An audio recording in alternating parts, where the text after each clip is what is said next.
I'm going to talk about the agglutination reaction, for which the antigen is supposed to be particulate antigen, which reacts with antibody to give a clumping mass, and that clumping mass is called as agglutination. The particulate antigen could be the bacterial cell or RBCs or the inert particles that are coated with antigen or the antibody. Whenever the particulate antigen reacts with antibody, it is going to agglutinate and form a clumping mass. Therefore, it is called as agglutination test. The particulate antigen is called agglutinogen, which is the another terminology for the particulate antigen, agglutinogen, and the antibody responsible for causing the agglutination is called agglutinin. The different examples for agglutination tests are the simple blood agglutination test. Our AB blood group identification test is agglutination test, which includes also RH antigen identification.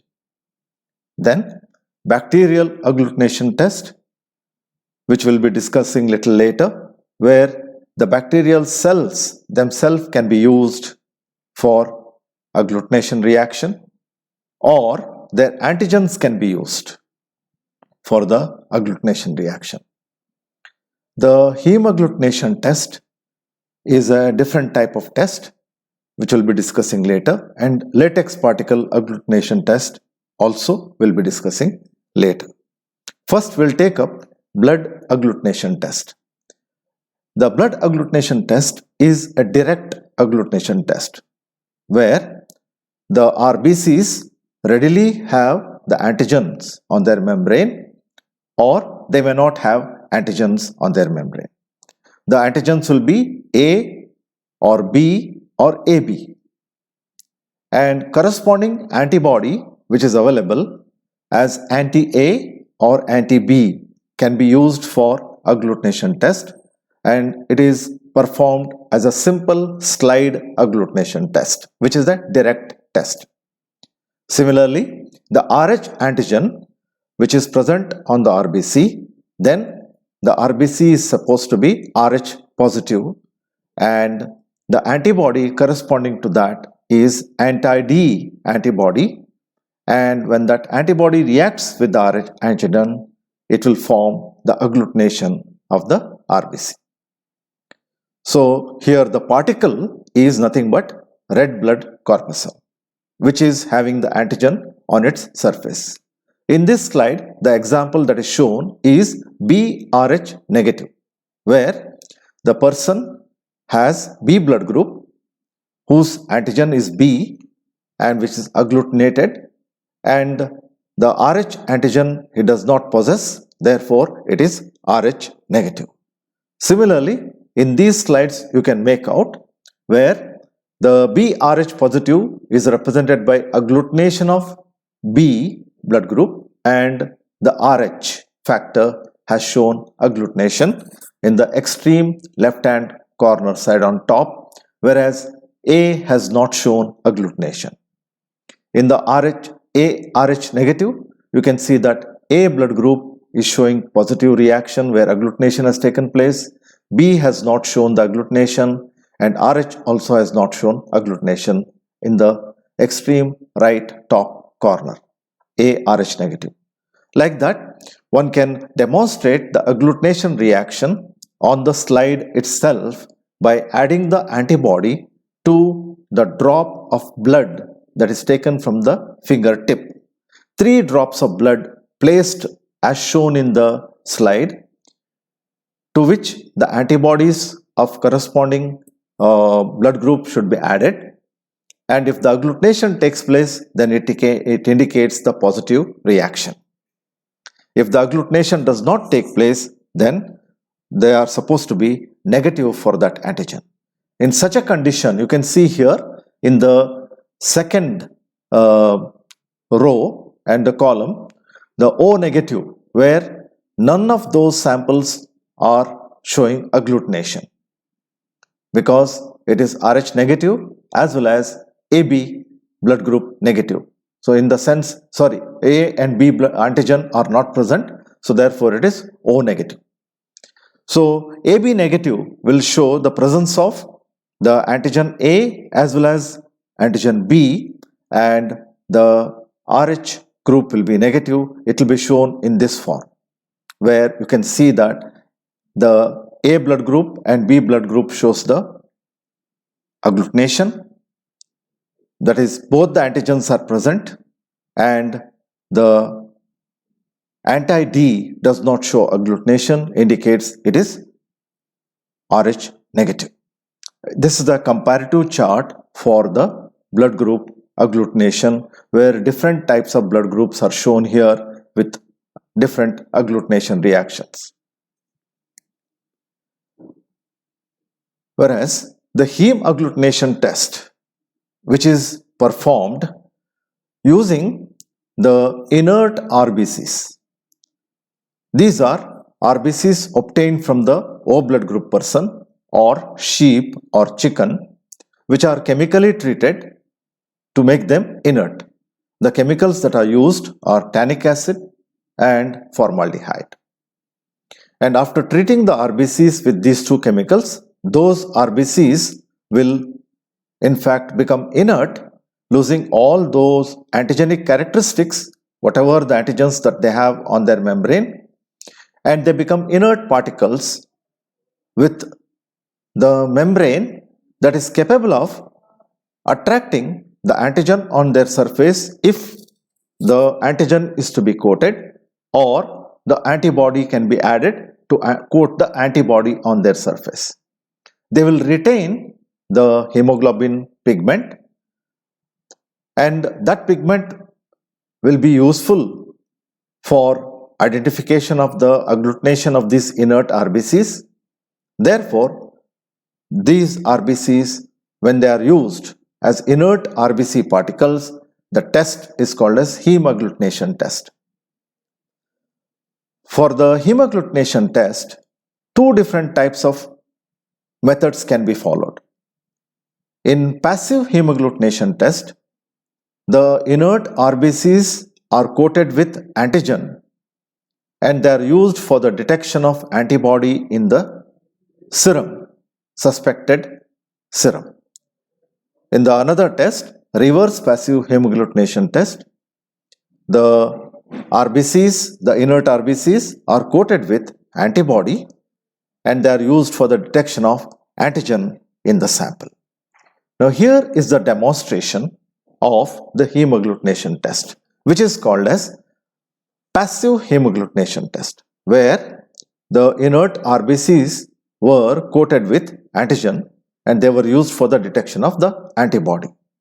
And 96 well microtiter plate can be used, and different samples can be added there, to which the inert RBC coated with antigen can be added and mixed. And after some time, if you see, if there is agglutination, the agglutination will appear like in the form of the mat, and the mat is seen here in this row, the mat. Whereas if there is no agglutination, one would see the RBCs will settle down in the form of a button, which can be seen in this row or in this row. The settling down of the RBCs in the microtiter plate indicates that there is no agglutination, which will appear like buttons, whereas the agglutination will appear like a mat appearance, and that is a positive indication for the agglutination. So heme agglutination test kit can be used like this, for the identification of the antigen or the antibody. The passive hemagglutination, as I mentioned earlier, is for the detection of antibody in the serum sample, where the inert RBC is coated with antigen. Whereas reverse passive hemagglutination test is used for detection of antigen in the serum, where the RBCs are coated with antibody, and it can be performed in the similar manner. The test can be performed in microtiter plate. Then the another method of detection of agglutination is by using the soluble antigen coated on an inert particle called as latex particle. The latex particle is nothing but polystyrene beads. They are white in color, and when they are suspended in the buffer, they give a milky appearance or latex-like appearance. Therefore, they get the name latex particles. They can be either coated with antigen or antibody. Once again, if the latex beads are coated with antigen and they are used for the detection of the antibody, the test is called as passive agglutination test. Whereas when the latex beads are coated with antibody and used for the detection of the antigen, the test is called as reverse passive agglutination test. And this is also used as a detection kit for the identification of various soluble antigens in the serum samples. Viral soluble antigens or bacterial soluble antigens can be identified by using this latex particle method. And one example is the Vidal test for Salmonella typhimurium. So in the Vidal test for Salmonella typhimurium, one can use either the direct bacterial agglutination test, where you need the suspension of Salmonella typhi bacterial suspension suspended in saline, and you need to have the serum sample of the person who has recovered from Salmonella. If you are trying to detect the Salmonella infection in a person, the serum sample of the infected person can be used. The serum, when you add to the drop of bacterial suspension taken on a black tile, the bacterial agglutination can be seen as shown in the left hand side. And if there is no agglutination, the bacterial cells will be simply dispersed like this, as shown in the right hand side of the tile. In the case of the passive slide agglutination test, the latex beads can be coated with Salmonella antigen, that is O or H or VI antigen of the Salmonella can be coated, and that latex bead can be used for the detection of Salmonella infection in a person, where you need the serum sample of the infected person. When you add the serum sample of the infected person to the latex beads coated with Salmonella antigen, the latex beads will agglutinate as seen here in the left hand side. And if there is no agglutination of the latex beads, then it will be negative, where the latex beads will be dispersed like this as seen in the right hand side. So the right hand side indicates there is no infection, left hand side indicates there is infection. So this is how one can demonstrate direct bacterial agglutination test using the Salmonella bacteria itself, which can undergo agglutination on adding the serum sample of the suspected patient, which contains possibly the antibodies against the Salmonella. If they contain the antibodies against Salmonella, they will definitely agglutinate the bacteria and it will appear like this as seen in the left hand side. And if the latex beads are used, the appearance will be also the same. Why? Because the latex beads will undergo agglutination and give the same appearance. The second type of test for the Salmonella is the tube agglutination test. In the left hand side, you can see in the extreme left test tube, the agglutination of the bacterial cells can be seen in the form of clumped mass of cells suspended in the solution. And on the right hand test tube, you can see that the suspension is uniformly distributed. In this test, what has happened is, to the bacterial suspension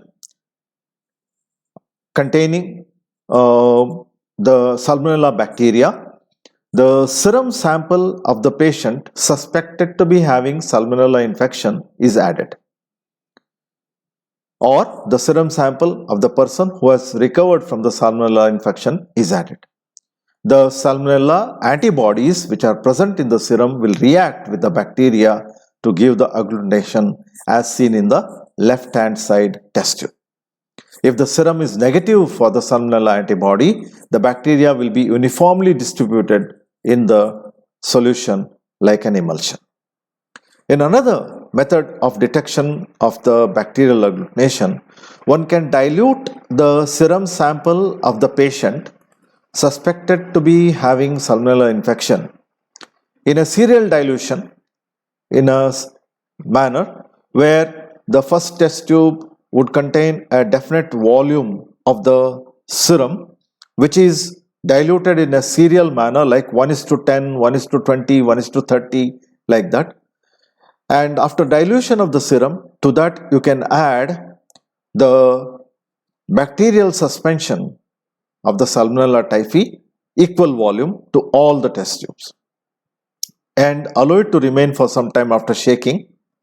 Then if you see the agglutination in any of the test tube, it would indicate the titer of the serum containing the antibody, and the agglutination of the bacteria indicates that serum is positive for the antibody against the Salmonella typhi.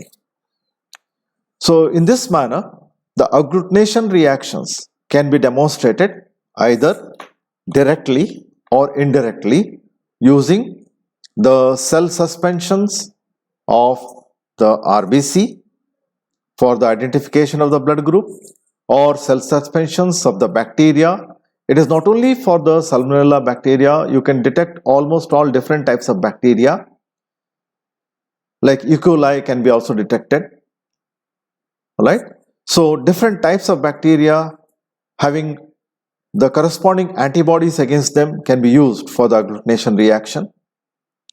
And the indirect test where latex particles can be coated with the bacterial antigen could be used for the detection of the bacteria. Antigens can be used for detection of the bacterial antibody, and if you coat the latex particles with the antibody, you can use that for detection of the antigen in the person, soluble antigen in the person. So the agglutination reaction can be used for the demonstration of particulate antigens which are naturally having the antigens on their membrane, or those soluble antigens can be immobilized on the inert particle and can be demonstrated as agglutination reaction.